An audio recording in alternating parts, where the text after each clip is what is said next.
Hi guys, good afternoon and welcome back to my Bangla channel. কেমন আছো তোমরা সবাই? আশা করছি তোমরা সবাই অ্যাজ ইউজুয়াল জাস্ট ফারাফারি আছো। আজকে দিনটা তোমাদের সবার খুব ভালো কাটবে। তো এই জাস্ট কিছুক্ষণ আগে জিম করে এলাম অ্যান্ড আজকে করেছি হচ্ছে আর্মস ওয়ার্কআউট। সো বেশ ভালোভাবে করেছি, বাট লাস্টের দিকে না কারেন্ট অফ হয়ে গেছে, তো কমপ্লিট করতে পারিনি। একটা দুটো সেট বাকি ছিল, বাট করাটা ইম্পসিবল বিকজ সাফোকেশন হচ্ছিল খুব আমার।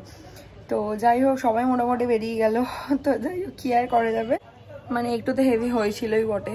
সো যাই হোক, এই জাস্ট কিছুক্ষণ আগে জিম থেকে এসে একটু রেস্ট ফেস্ট নিয়ে স্নান টান করে ফ্রেশ হয়ে এলাম। এবার ঠাকুরকে পুজো দেবো। তো চলো without further delay let's start today's video. I hope কি আজকের এই ব্লগটা দেখতে তোমাদের সবার খুব ভালো লাগবে। আজকে ফুল ছিল না, সেটা আমার মাথায় ছিল না, তার গাছে একটাই মাত্র জবা ফুল ফুটেছিল, সেটা দিয়েছি গণেশ ঠাকুরকে। সো যাই হোক, পুজো দিয়ে দিলাম। এবার চলো গিয়ে লাঞ্চে বসি অ্যান্ড লাঞ্চ করে কিছুক্ষণ পরে আবার ব্লগ করছি, দেখতে থাকো অ্যান্ড সঙ্গে থাকো। সকালে সারানোর বাইকটা রিপেয়ারের জন্য দিয়ে এসছে কাজটা। বিকেলবেলা ফোন করেছিল, বলেছে হয়ে গেছে, বাট একটু সার্ভিসিংও করাচ্ছে।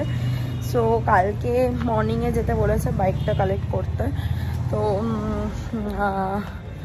আমার স্কুটি নিয়ে আজকে গেছে, ফিরতে একটু লেট হবে।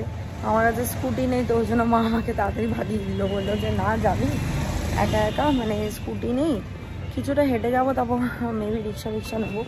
সো চলো এখন ফ্ল্যাটে যাই, গিয়ে ডিনারটা রেডি করি, ততক্ষণে তারপর সারান এসে যাবে। আর এখানে আমার পাড়ার এই পুজোটায় কালকেও ফাংশন হচ্ছিল, এখন অবধি লাইট ফাইট চলছে, গান ফান চলছে, বিসর্জন হয়েছে কি হয়নি বুঝতে পারছি না। যাই হোক, চলো আমি ফ্ল্যাটে চলে যাই। এসে গেছি অ্যান্ড এসে সবার আগে আমি সব কটা রুমের উইন্ডোজগুলো খুললাম আর এখানে ব্যালকনির স্লাইডিংটা খুলে দিলাম, বিকজ ঘরে ঢোকা মাত্র এই যে একটা দম বন্ধ হওয়া পরিবেশ, এটা আমার সহ্য হয় না অ্যান্ড খুব কষ্ট হয়, দম নিতে কষ্ট হয়। অ্যান্ড তার থেকেও মানে বেশি করে যেটা হয়, মানে মনে হয় যেন কেউ আমার গলা টিপে শ্বাসরোধ করে মারার চেষ্টা করছে। মানে আমি হালকা একটুখানি ক্লস্ট্রোফোবিক, তো সেই জন্য আমার একটুখানি কষ্ট হয় এগুলো।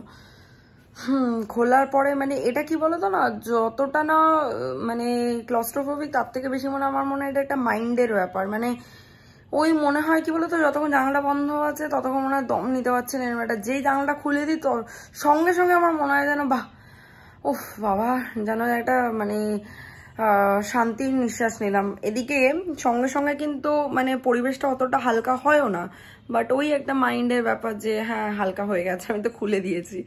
সো যাই হোক, এবার খাবার দাবার গরম করব, তারপরে ডিনার করবো একটু পরে সাইন এলে। ততক্ষণ আমি একটু ফোন টোন ঘাটি। আর এদিকে টুকটাক এখানে কয়েকটা জামা কাপড় রয়েছে ভাঁজ করা, কেচে পরিষ্কার করে ভাঁজ করে রাখা। সো এগুলোকে মেবি মানে কাবার্ডে ঢুকিয়ে দেবো, দিয়ে তারপর আমি বসবো।